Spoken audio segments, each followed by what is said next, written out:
Welcome back to the BookEnds YouTube channel. After a very long hiatus of our recent reads videos, we're bringing them back. Yeah, I'm excited.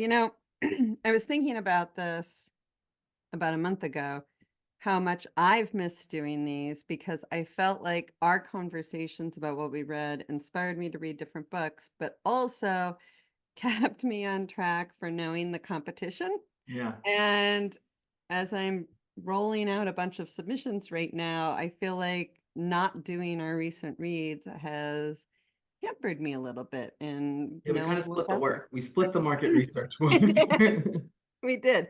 Although today we're talking about a few books that we've both read, so Yes, we are. And also, I think most of the books that, with the exception of a couple, are from last year or prior.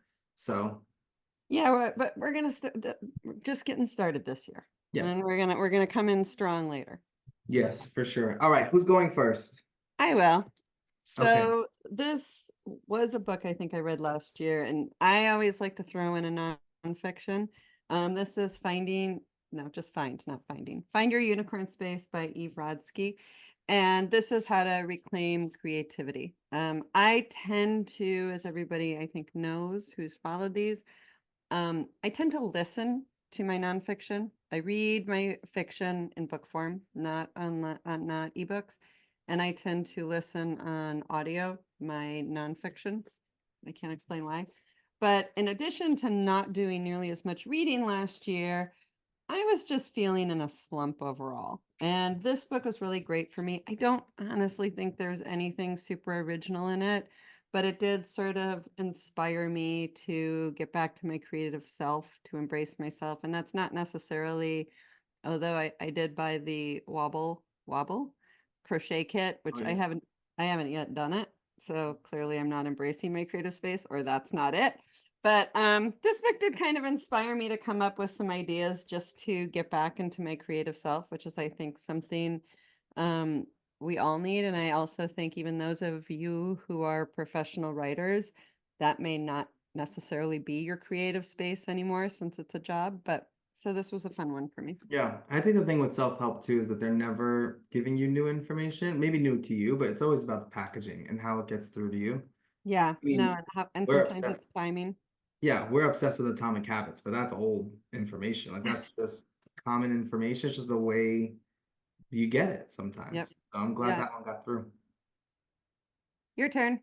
My turn. I'm starting off with the bookends plug. I read The Oh, Stranger Upstairs by Lisa M. Matlin, which was represented by Naomi Davis at Bookends, and I freaking loved it. It was that's so awesome. good. It's fairly like shorter, so you can get through this.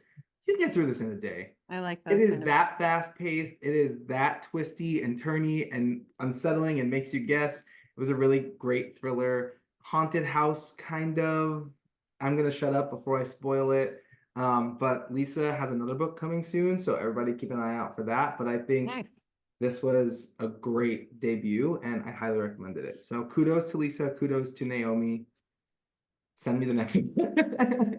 That's awesome. That's awesome. You actually have copies of the other two books that I'm going to talk about because I already gave away. Um, let's talk first about No One Can Know, Kate Marshall. And I'm not going to lie, when we do these talks, I'm also going to be picking books I want to represent. It's a little bit of Oh, an sure, MSWL here for for both of sure. us. But I always love that suspense mystery thriller where history comes back to haunt you.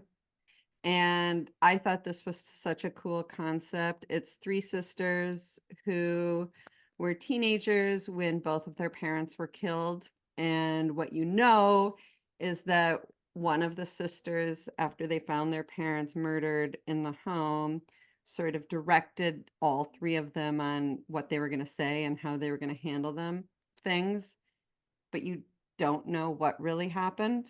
And nobody does. Even the sisters don't seem to know what exactly happened to the parents, or you assume that they all don't know. And now they're adults, and life has brought them back to the house. And now we're trying to figure out what really happened.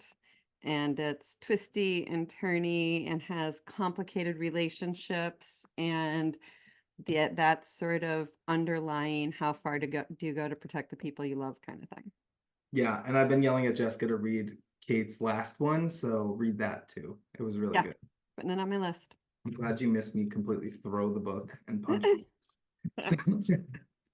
Okay, so this is a little bit of a cheat. I read Jade City and Jade War and Jade Legacy. I don't usually read a ton, and they are Yeah, that was big and I read commitment. there was a big commitment. I've read all three in a month. So Madison, round of applause sound for me.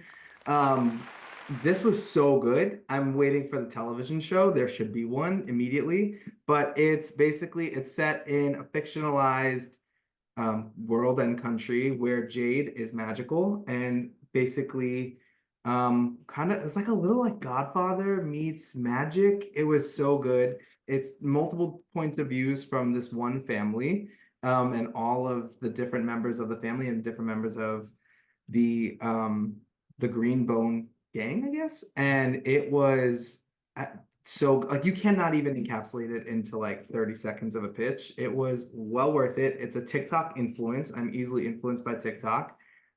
So Fonda Lee, write me more, please. It That's was so awesome. good.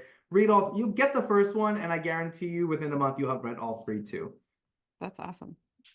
My last book is Yellowface, which is something, you know what, honestly, anybody who has read this book needs to talk about it. Yeah. And that, I mean, who doesn't want to represent, who doesn't want to write the book that makes people need to talk about it? And also great cover. Oh, such a Phenomenal good cover. Such a good And it cover. pops off every shelf. You can't put that on a shelf and people's eyes not be drawn to it. Great cover, great title. You have to, like, that just makes you want to pick it up. But this is essentially, it's set in the world of publishing. And it's an author. I have to try to be careful so I don't give too much away. It's an author who steals another author's work, a white author who steals an Asian author's work and publishes it under her own name. And sort of the drama and what happens to the author, what happens when things start to get out or not get out, and how that plays out. And I think it's just one of those books that really is an interesting read, but also brings a social commentary to it. And I love books that make me think bigger picture when I'm reading it and when I'm done reading it and when I keep thinking about it, and is the kind of book that when you've read it and you say you've read it, other people are like, oh, I got on the plane with this book and the person next to me immediately said, I just finished it and could tell, needed to talk about it. So I love that kind of book, and this one does that. Yeah, it was also set in publishing too, so there's a lot of like tidbits in there about the industry and how it works and all of that. I think it's worth a read. It's Yeah, also kind of an indictment of the industry, which I think is worth that's okay. reading in That's general. important too. Yeah, so yeah, it was really good. I loved it. It was good to, I think it was good for everyone to read and know and have as part of your Yeah, understanding. So. yeah. Okay, my last one I don't have a copy of, so Madison, please put it right here somewhere.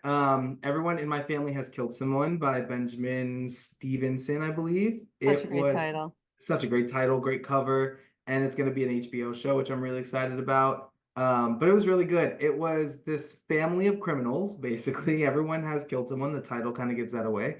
And they all come for a family reunion after the main character basically puts his testimony puts his brother in jail for murder, and his brother's getting out, and everyone is coming to this ski resort in Australia, and there's another dead body, and it was so brilliantly told. Like from the beginning, you kind of have no idea what's going on, but Right. like the main character grabs your hand and walks you through everything, and you get all of the bits and bobs of how other people have killed people and what has happened, and it was so well done. There's a sequel which I have not read yet, but I highly recommend it. And it's Awesome. also like that perfect lighter fair mystery that's not cozy, but not quite like that dark thriller vibe, which I am definitely open to seeing more of. So yeah. Fun. That sounds good. I'm putting that on my list. I mean, again, Yes. another great title. You have to read it. You like The Maid, so I think you would like it. Okay. It's kind of a similar tone. Right. Oh, I Yeah. would like it then. I could use more of that lighter tone. Yeah, it was a lot of fun. But that's all I've got. I know we have to go read now, which because once we start these back up, we kind of have to stick with them. It's okay. I'm very excited. I'm finishing 2 right now, a fiction and a nonfiction, and I'm actually really excited to talk about them next month. So Oh, next month. Oh, so I've really got to go read. you gotta go read. Okay. Yeah. Got it. Well, we'd love But to know what you're remember, reading. you don't have to finish it to count it as read. Oh, trust me, that's a rule that I live by. Mm-hmm. If you have recommendations for us, put them in the comments below. I guess we're back in our reading era. We want to know what you're reading, what you highly recommend, what did we miss, what did we not talk about. So give us recommendations. Hopefully, if you haven't read any of these, you read and enjoy them. But don't forget to like and subscribe in the meantime for regular publishing content, and we'll see you back here next week. Bye.